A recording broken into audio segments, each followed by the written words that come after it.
যেখানে যেখানে আন্দোলন হবে এখন অ্যাটেন্ড করবো সব জায়গায়। রাস্তাই একমাত্র আমাদের রাস্তা। সিবিআই দেওয়া উচিত ছিল, দেয়নি। তার জন্য আজকে প্লাকার্ড বেরিয়েছে, সেটিংসের প্লাকার্ড বেরিয়ে গেছে অটোমেটিক, কারণই এটা। আমরা চেষ্টা করছি আন্দোলন জোরদার করে বিচার ছিনিয়ে আনার। আন্দোলন সীমিত হয়ে যাওয়ার কারণে সিবিআই এই সুযোগটা নিল। যখন আন্দোলন চলছিল তখন তো সিবিআই ভালোই কাজ করছিল, তখনই তো গ্রেপ্তার করেছিল এদের। কিন্তু যেই আন্দোলন সীমিত হয়েছে আবার ছেড়ে দিল। আর আন্দোলন যদি রাস্তায় এরকম পিক আপ থাকতো তাহলে এই সাহসটা পেতো না, সিবিআই কে চাকরি দিতেই হতো। আন্দোলনে এগিয়ে আসুন, হতাশ হওয়ার কিছু নেই।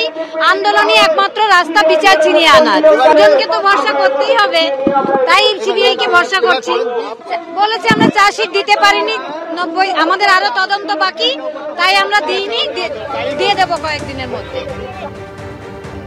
বিচার তুমি দেবে না, নিস্তার তুমি পাবে না। আরজি করের ঘটনার পর আন্দোলনের শুরুতেই প্ল্যাকার্ড হাতে আমরা দেখেছিলাম দিকে দিকে বিক্ষোভ ছড়িয়ে পড়তে। এবার সেই প্ল্যাকার্ড হাতে আবারও বিচারের দাবিতে পথে নেমেছেন চিকিৎসকরা এবং সঙ্গে অভয়ের পরিবার। সরাসরি সেই মিছিল থেকে আমাদের প্রতিনিধি, অপর প্রতিনিধি ঝিলম করঞ্জাই আমাদের সঙ্গে রয়েছেন।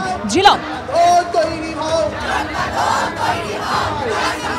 একদমই আমরা দেখতে পাচ্ছি পথে জুনিয়র ডাক্তার থেকে চিকিৎসক সকলে নেমেছে এবং প্রত্যেকে করুণাময়ী থেকে সিজিও কমপ্লেক্স অবধি যাচ্ছেন। এই মিছিল দেখতে পাচ্ছ যে একদম সামনে থেকে পেছনে লম্বা মিছিল আছে এবং যারা রয়েছেন তারা প্রত্যেকেই আন্দোলনের শুরু থেকে ছিলেন। তাদের সঙ্গে আমরা কথা বলবো। কি বলবেন আজকে?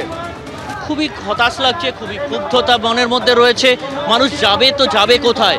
এই বিচার ব্যবস্থাই তো মানুষের কাছে শেষ সম্বল, লড়াই করার শেষ অস্ত্র হিসেবে থাকে।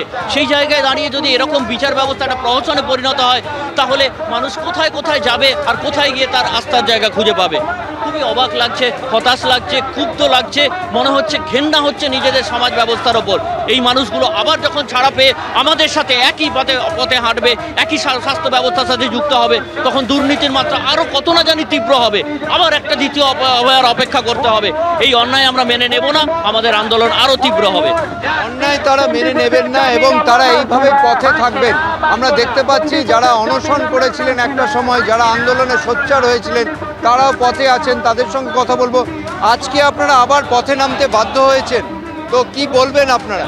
দেখুন, আমরা এই যে জামিন পেল সঞ্জীব ঘোষ, ওনার মানে এটা সিবিআই কে 90 দিন মানে পেরিয়ে গেলেও চার্জশিট জমা দিতে পারে, এটা আমরা খুবই হতাশ। সাধারণ মানুষ যেটা ভেবেছিল যে অ্যাটলিস্ট 90 ডেজ ভেতরে সন্দীপ ঘোষের আগেনস্টে চার্জশিট দেওয়া হবে, কেন কি অ্যারেস্ট করা হয়েছে, কিন্তু এটা হলো না।